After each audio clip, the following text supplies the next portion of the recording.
Selamat malam YouTube. Ni motor Avenger Ranger ni, Avatar Ranger, saya dah togglekan lagi. Saya buka cover set dia kerana saya perlu buat dua benda. Satu, saya nak check mana wire yang saya boleh ambil api untuk pasang USB. Jadi saya rasa saya akan ambil wire daripada sini lah. Kita akan tap daripada sini. Nanti saya akan check wiring diagram. Kita ambil mana satu wire yang ada power semasa kita on ignition. Selalunya yang hitam lah. Hitam akan ada power masa kita on ignition. Dan hijau ground. Jadi dua wire ni yang kita akan gunakan untuk tapping lah. Jadi tapping tu senang je. Kita akan selitkan satu wire untuk ambil api. Kita boleh gunakan ini untuk power untuk kamera juga. Kamera pun kita boleh guna begitu. Dan kita boleh gunakan untuk USB juga. Satu lagi, kebetulan saya buka air filter. Jadi air filter ada dua skru. Yang ini, satu sini, satu sebelah sana. Kita cabutkan skru, buka skru ni. Lepas tu kita kena buka clamp dia. Clamp kat carburetor tu. Yang ini. Mana dia? Ni. Boleh nampak tak? Ni. Clamp untuk carburetor ni kita buka. Lepas tu kita cabut hose ni. Lepas tu ada lagi satu hose sebelah sana. Kita perlu cabut. So ada dua hose yang kita perlu cabut. Kita buka clamp. Kita tarik air intake kepada carburetor. Dan kita unmount.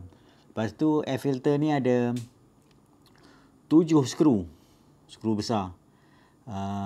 Kita buka dan dia jenis air filter jenis sponge. Air filter jenis sponge. Dan saya juga inspect carburetor. Carburetor tak nampak ada apa-apa masalah. Connection ni okey. Cuma masa saya buka tadi, saya ternampak satu wire ni tercabut. Saya perlu tengok wiring diagram. Wire ni untuk apa. Jadi wire ni warna dia tu kita kena tengok warna apa. Dan kita tahulah untuk sistem apa wire ni kan. Saya rasa warna hijau dan ada belang sikit lah. Dan wire tu actually dia tercabut daripada sini. Dari sini. Dia tercabut dari sini. Jadi inilah yang saya cakap. Kalau pemasangan itu tak berapa kemas, wire-wire mungkin akan senang tercabut. Jadi itu sebab saya kata dalam video awal saya kata saya akan check wiring. Kerana saya tahu salah satu kelemahan pemasangan ialah electrical wiring.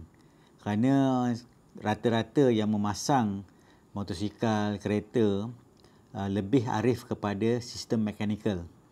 Tapi mereka ni sangat-sangat kurang pengetahuan dari segi electrical. Jadi itu sebab electrical ni kita kena check balik. Pastikan semua konektor-konektor pasang dengan kemas dan tidak ada wire yang tersagat pada bodi motosikal atau apa-apa. Kerana itu penting. Kerana katalah wire ini menghantar signal kepada CDI system. Jadi motosikal kita boleh mati tengah jalan. Kalau kita tak nampak wire ni di mana, mungkin dia tercabut, dia duduk dalam ni, tersorok macam tu, kita ingat tak ada apa-apa. Tapi wire tu dah tercabut. Jadi kalau itu berlaku, motosikal kita tak boleh dihidupkan. Tapi kita tak nampak sistem ni. Mungkin kita nampak api tak ada. Jadi inilah dia satu benda yang sangat-sangat saya titik beratkan. Tiap-tiap kali saya dapat motosikal, sama ada baru ataupun second hand, saya akan check wiring dia. Wiring sangat-sangat penting. Kerana wiring boleh buat kita terkandas di tengah jalan. Tetapi masalah dia sangat-sangat mudah kalau sekiranya kita tahu. Tapi kalau kita hantar bengkel, kemungkinan dia akan kata benda lain. Jadi kita mungkin akan berbelanja besar oleh kerana kerosakan yang kecil yang kita tidak mengetahui. Jadi penting kawan-kawan, penting. Jadi electrical system apa pun boleh membuatkan kita punya motosikal mati tengah jalan, kereta mati tengah jalan. Tapi masalah dia kecil, tapi kita tidak dapat. Kelulusan saya sebagai electrical engineer. Jadi electrical dan elektronik. Jadi saya dah biasa dengan sistem-sistem electrical dan elektronik. Jadi saya tahu mana-mana benda yang perlu saya periksa lah. Jadi ini saya memang dah agak, salah satu kelemahan pemasangan ialah bahagian electrical. Pada seketika dulu, dalam beberapa tahun dulu, Vespa saya pun sama juga. Dia punya electrical wire, salah satu electrical wire dia tak berapa betul. Hingga kan saya punya motosikal mati tengah jalan, dan kebetulan saya nampak wire tu tak berapa cantik, saya sambung balik dan alhamdulillah dapat meneruskan perjalanan. Itu kerana saya biasa dengan wiring. Tapi sekiranya rakan-rakan atau sahabat-sahabat di luar sana yang tak berapa biasa dengan wiring, fikirlah apa yang akan berlaku kan. Ini cover sini, kita mudah saja buka. Cover bateri ni. Cover bateri dia pakai macam ni je. Dia pakai selak je. Pakai selak. Depan ni ada 2 lubang untuk selak. Dan selak kat sini. Kita boleh cabutkan belah hadapan dan belakang buka. Sekejap lagi saya terpaksalah keluarkan bateri ke apa ke. Saya nak check ni wiring ni. Saya akan sambungkan balik lah. Satu lagi saya nak bagi tahu. Nak buka fairing ni tak susah. Dia ada beberapa skru belah sini dan sama belah sana. Tapi ada skru-skru yang tersorok. Macam skru ini untuk letak raga tu boleh buka. Lepas tu ada lagi satu skru yang belah sini, sana, belah tepi sini untuk pegang fairing. Skru yang tersorok ni, skru sini tersorok. Ini skru ni, 2 skru ni tersorok. Kita tak akan dapat skru ni selagi kita tidak buka benda ni. Jadi benda ni yang plastik depan ni, kalau kita tidak buka, kita tak akan dapat skru ni. Bahaya skru ni kalau kita tak nampak, kita boleh patah dan rosakkan kita punya cover set. Jadi nak buka yang ini, kita perlu buka, ada beberapa skru. Ada satu skru sini, satu di sini, ada 2 skru. Dan satu lagi di sini. Dan belakang ni adalah skru-skru yang belah hadapan.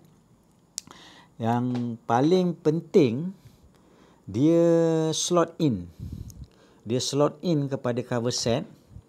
Dia ada, tengok belah sini ada slot ini. 1, 2 dan 3 slot ni. Slot ni, yang tengah ni, sangat-sangat sukar untuk dibuka. Jadi saya terpaksa intai dan buka perlahan-lahan kerana saya takut benda ni patah. Jadi bila kita dah buka semua skru, kita boleh cabut sahaja. Tapi ini yang tengah ni sangat susah. Dua-dua belah tengah susah. Jadi kerana ini kali pertama saya buka, jadi kita kena hati-hatilah. Kita takut benda ni rosak. Jadi kalau ada rakan-rakan nak buka cover set ni, hati-hati untuk buka ni. Pasal mungkin terpaksa dicongkel sikit-sikit perlahan-lahan. Kerana latch yang sini, yang tengah ni. Latch tengah ni ya. Latch tengah ni sangat-sangat susah, ketat. Jadi bila ketat, kalau kita buat kali pertama kita risau, takut kita buat kesilapan. Jadi alhamdulillah saya telah buka ni dengan tidak ada apa-apa kecacatan ataupun kerosakan berlaku pada cover set ni lah. Dan juga cover set ni saya letak sini kiri kanan cover set ya. Yang ni skru yang 4 ni tak payah buka. Tak payah buka. Okey. Tapi hati-hati benda ni. Ni gelap sikit ya. Hati-hati benda ni, dia boleh jatuh, boleh hilang. Yang skru yang ni 5 ni tak payah buka. Dan ini lagi satu slot yang belah belakang ni. Slot belakang ini slot ni. Dia selakkan ke dalam sini, lebih kurang dalam sini. Di bawah sini. Di bawah. Jadi ada dampak, kita akan rasa ada slot dia masuk. Jadi, kita tak tahu, mungkin akan pecah lah. Dan sinilah yang saya kata hati-hati tu. Ini slot ini ada 3 slot ni, 1, 2 dan 3 slot. Ya, ketiga-tiga slot tu kita kawinkan dengan yang tengah-tengah tu, yang slot tengah yang ini yang paling susah untuk dibuka. Kalau kita risau takut kerosakan akan berlaku. Jadi hati-hatilah kalau nak buka cover set. Lain-lain tak ada apa, lain-lain straightforward. Itu yang kita risau lah. Kalau saya buka cover set, kita tahulah motosikal yang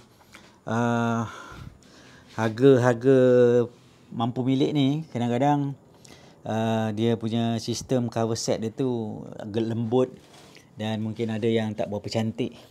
Bateri saya tak nampak apa-apa masalah. Cuma saya nak kena pastikan wiring dalam ni semua kemas lah. Dan wire ni saya sambung balik dan saya pastikan dia tak boleh tercabut. Ni satu wire ni. Saya suspect ni wire untuk CDI lah. Sistem wiring, kejap lagi saya akan cabut bateri ni. Asal saya tengok cara tape pada bateri ni pun tak berapa memuaskan lah. Ya? Tak berapa memuaskan. Dan saya macam mana pun saya nak pastikan wiring tidak ada masalah pada motosikal. Macam saya cakap tadi lah, kalau wiring masalah, kita boleh tekan dah setengah jalan oleh kerana kerosakan yang kecil saja. Ni apa benda ni ya? Ada kertas pula. Ni kertas ni macam tak ada apa lah ni. Saja lepas pasang dia tinggalkan kertas sini. Ni grounding point, filter untuk fuel filter ni ujung sini. Kita boleh nampak dia belah kiri lah. Carburetor standard lah. Ni hose carburetor. Dan ini air screw. Bukan air screw, ni idle screw. Kita boleh adjust idle screw. Yang belah sini, sebelah idle screw tu ada air screw lah. Ini air screw, ni idle screw. Jadi itu kalau perlu lah. Carburetor saya tak nak usik lagi kerana motosikal ni bawah warranty. Kita biar je lah. Jadi saya buka cover set. Setakat buka cover set tak apa. Kita tidak batalkan warranty kerana kita tidak mengganggu sistem enjin dia. Jadi inilah sedikit sebanyak pada rakan-rakan yang nak tengok macam mana rupa dalam motosikal ni. Pada saya design dia memang boleh saya katakan cantik lah design dia dari segi mechanical design motosikal ni. Saya rasa cantik dan hanya kelemahan dia kepada pemasangan. Pemasangan saja kelemahan dia. Jadi pemasangan ni bukan hanya bukan avatar je yang kadang-kadang bermasalah. Kerana ini human error, masalah-masalah manusia. Dari segi Vespa yang pasang di Vietnam pun ada mengalami masalah-masalah pemasangan tak berapa kemas. Jadi itu motosikal mahal tu yang berharga 17,000. Ini bayangkan motosikal yang berharga bawah 3,000. Jadi kalau pemasangan dia yang saya tengokkan bandingkan dengan Vespa, saya rasa pemasangan ni dengan harga yang kita bayar, saya rasa saya boleh terima lah.